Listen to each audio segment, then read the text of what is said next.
Bienvenue chez rayonrando.com, je vais vous présenter la chaussure G-Trek 4 et la G-Trek 5 de Millet.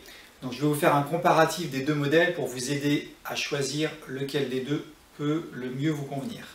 La G-Trek 4, c'est le modèle qui prend la suite d'un autre modèle qui s'appelait la Hi-Root, si jamais vous l'avez utilisé par le passé. Ce qui va différencier les deux modèles, c'est essentiellement la fermeté de la semelle. Donc ça va modifier un peu le type d'usage et d'utilisateur concerné. Il y a également quelques différences au niveau du chausson. Donc je vous propose de regarder ça de plus près. Alors je vais commencer par vous montrer ce qui les différencie, c'est avant tout la souplesse de la semelle. Donc là j'ai la G-Trek 4 et là j'ai la 5. Je vais essayer de faire pression dessus à peu près de la même façon. Vous voyez que la 4 va plier beaucoup plus vite. Donc on est sur une semelle plus souple au niveau de la 4 et ça commence déjà à être assez ferme au niveau de la 5. Donc ça veut dire qu'au niveau de la G-Trek 4, on va être sur une chaussure un peu tout terrain.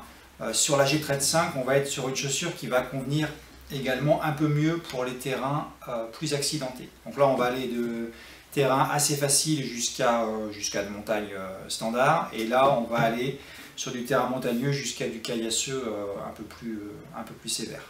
La différence également, ça va concerner éventuellement le gabarit de la personne, c'est-à-dire que si vous êtes un beau bébé de 90 kg, vous serez peut-être plus à l'aise avec une chaussure un peu plus ferme, il vaut mieux quelque chose qui plie moins. Donc la G-Trek 5 vous conviendra mieux que la G-Trek 4. Idem si vous marchez avec un sac à dos très chargé. Donc ça c'est les principales différences. Ensuite en termes de profil de semelle, donc on a une semelle qui le profil extérieur est le même, avec un profil un peu anguleux. Donc vous voyez qu'on aura en termes de sensation, notamment sur du terrain caillasseux, une bonne réactivité de la chaussure. On a également un pare-pierre intégral dans les deux cas, mais celui de la G-Trek 4 est monte un peu moins haut. Sur celui de la G-Trek 5, il est vraiment très protecteur. Mais dans les deux cas, ça fait le tour de la chaussure. Et puis en termes de finition, on est sur des finitions en termes de lacets où là on a un peu plus d'œillet métallique, donc un peu plus costaud sur la G-Trek 5. La vraie différence à l'usage, c'est quand même surtout cette histoire de souplesse de semelle. Alors une précision pour la G-Trek 5, Millet a fait quelque chose d'assez intéressant à mon avis, c'est qu'ils ont mis une double semelle de propreté intérieure. Ce qui va être intéressant pour les gens qui ont le pied fort, puisque vous avez le pied normal, vous gardez les deux semelles, mais si vous avez le pied fort, le fait d'enlever la première semelle va vous donner un petit peu plus de largeur à l'intérieur du chausson.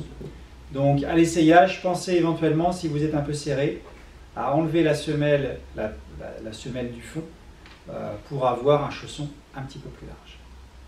Alors si je résume, la G-Trek 4 ça va convenir pour un petit peu du tout-terrain, avec une chaussure qui est quand même souple mais assez protectrice, notamment avec son pare-pierre et sa tige haute.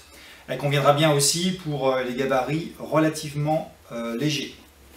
La G-Trek 5, là on passe sur le modèle déjà plus renforcé, donc moins souple sur du terrain plat par exemple, par contre plus sécurisante sur du terrain très caillasseux parce que une fermeté plus importante de la semelle.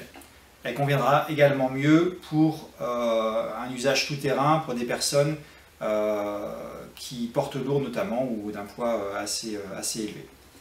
Voilà, donc vous retrouvez ces deux modèles sur rayonrando.com.